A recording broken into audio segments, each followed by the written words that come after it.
A corrente contínua, ela vai tranquilamente do mais ao menos, sem trocar de direção. Bem, isso é fácil de entender, mas, na realidade, nós temos também que entender correntes alternadas. Então, chegou o momento de apresentar esta graciosa curva chamada senoide. Você sabe que se tivermos uma flecha de comprimento unidade, capaz de girar dentro de um círculo,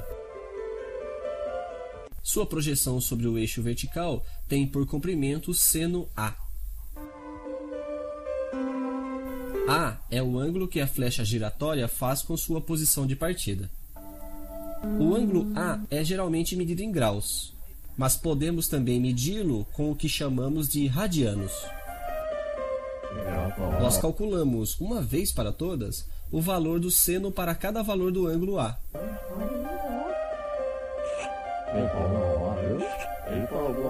Isso está na memória de toda boa calculadora.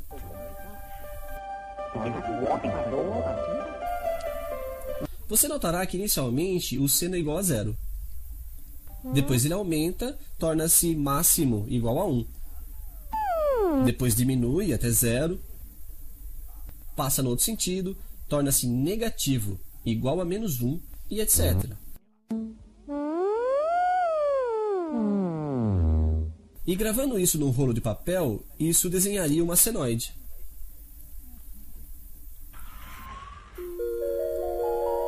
Você notará que é exatamente assim que se comporta uma corrente alternada. Mas, no lugar de uma flecha giratória de comprimento unidade, pegamos uma flecha cujo comprimento representa a intensidade de corrente máxima.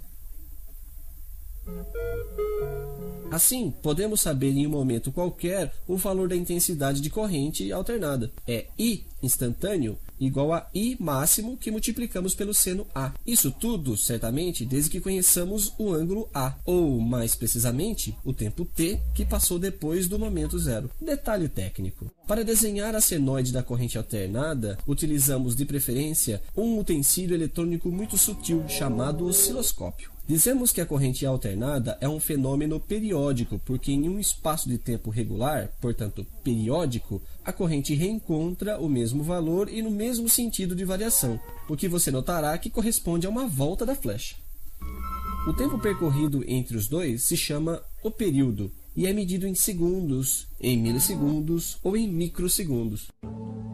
Podemos também contar quantas voltas dá a flecha em um segundo. Isso se chama a frequência. A frequência é, portanto, o número de períodos por segundo. Ela é medida em hertz, kilohertz ou megahertz. Período e frequência são duas formas de medir o mesmo fenômeno periódico. Assim, sabendo que a corrente do setor tem uma frequência de 50 Hz, seu período é, portanto, de 1 dividido por 50, igual a 0,02 segundos, ou 20 milissegundos. Para maiores detalhes, pedimos a gentileza de se dirigir ao seu professor habitual. Mas você deve pensar que eu não tenho nada para fazer, procurando saber o que acontece em um minuto e no segundo seguinte. Eu uso meus aparelhos há muito tempo, mas no alto nível de estudo a que chegamos, se quisermos ter uma ideia do que acontece com a corrente alternada na resistência, na bobina e no capacitor, vale mais a pena ter tudo isso na cabeça. Ah, esquecemos de dizer que se a corrente alternada que passa por uma resistência, por exemplo, descreve uma senoide,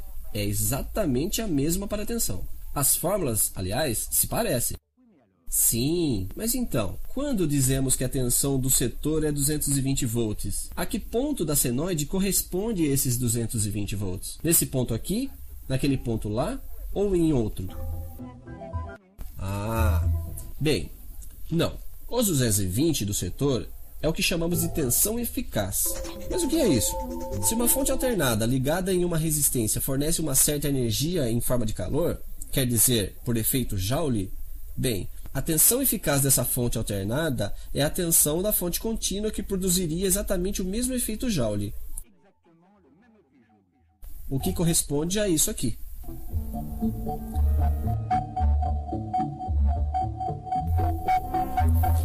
Nossos amigos matemáticos provariam por A mais B que a tensão máxima e a tensão eficaz se deduzem facilmente uma da outra. Assim, Quando não somos muito amigos das senoides e de suas fórmulas, o valor eficaz permite, em certos casos, de ressoar sobre o circuito alternado como se ele fosse contínuo. Mas atenção! Isso só funciona quando o circuito comporta apenas resistências puras, pois assim que entram em cena a bobina e o capacitor, acontecem coisas bem mais sutis, que veremos um pouco mais tarde.